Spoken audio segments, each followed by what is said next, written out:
जय श्री कृष्ण। अथ कार्तिक कृष्ण रमा एकादशी व्रत कथा। युधिष्ठिर बोले, हे जनार्दन, कार्तिक के कृष्ण पक्ष की एकादशी का क्या नाम है?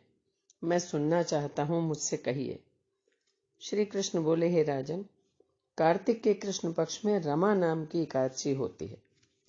मैं उसका वृत्तांत कहता हूं, तुम सुनो। ये एकादशी सब पापों का हरण करने वाली है।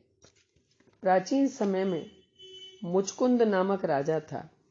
वो राजा विष्णु का भक्त और सत्यवादी था। धर्म से पालन करते हुए उसका निष्कंटक राज्य हो गया। उसकी एक बेटी थी जिसका नाम चंद्रभागा था, और चंद्रभागा चंद्रसेन के बेटे शोभन के साथ ब्याही गई।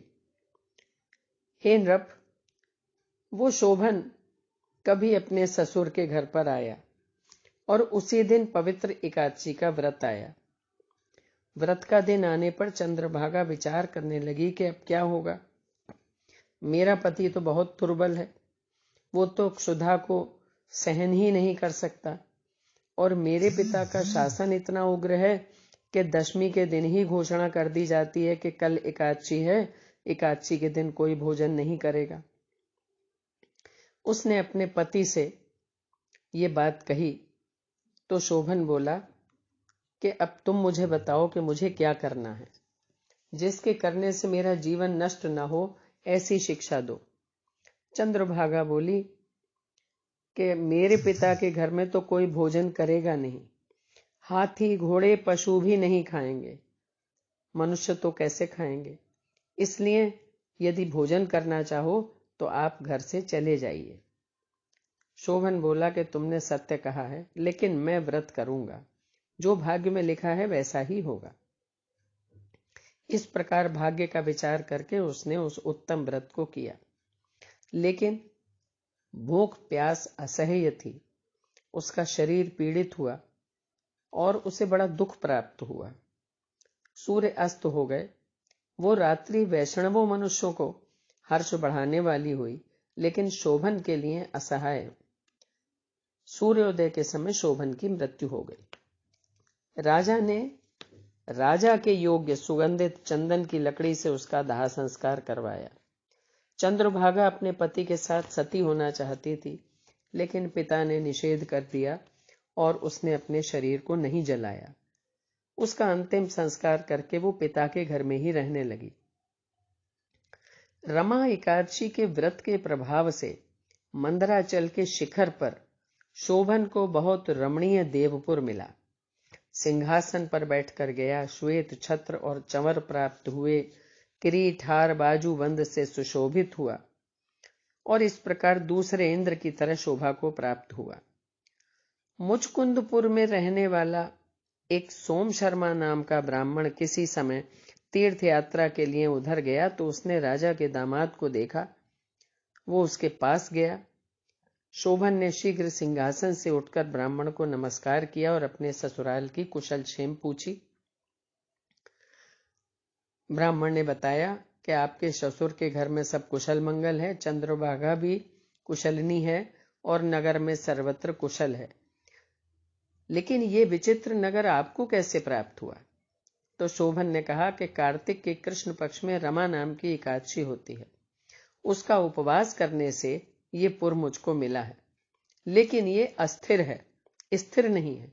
जिस तरह ये अटल हो जाए ऐसा यत्न करिए।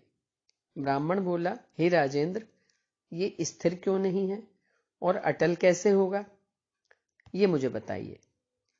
तो शोभन बोला कि विप्र, मैंने ये व्रत श्रद्धा पूर्वक नहीं किया था, विवशता में किया था, इसलिए मैं इस नगर को अस्थिर समझता हूं। चंद्रभागा से ये वृतांत कहिएगा, तब ये नगर स्थिर हो जाएगा।